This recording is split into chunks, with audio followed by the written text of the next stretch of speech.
Ευτυχώς από ό,τι φαίνεται, ο άνθρωπος αυτός δεν χτύπησε σοβαρά. Αλλά αν ποτέ γλιστρήσεις και πέσεις άσχημα, 3 είναι τα σημάδια που δείχνουν ότι πιθανώς έχεις κάποιο κάταγμα. Νούμερο 1. Άκουσες ένα χαρακτηριστικό κρακ. Ναι, καλά άκουσες. Τα κόκαλα κάνουν θόρυβο όταν σπάνε.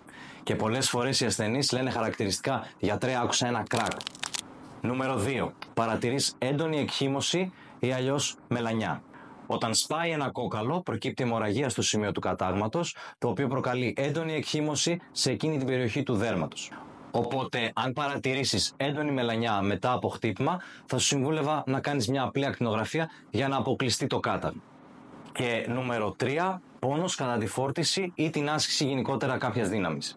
Εάν έχεις κάταγμα, τις περισσότερες φορές στην προσπάθεια να κάνεις το οτιδήποτε, όπως π.χ. εάν έσπασες τον καρπό σου, πας να σηκώσεις μια τσάντα ή με το πιρούνι πας να φας, θα βιώσεις εκείνη τη στιγμή έναν έντονο και οξύ πόνο. Γράψτε μου στα σχόλια αν είναι βοηθητικό το βίντεο και αν θέλεις περισσότερα σαν αυτό.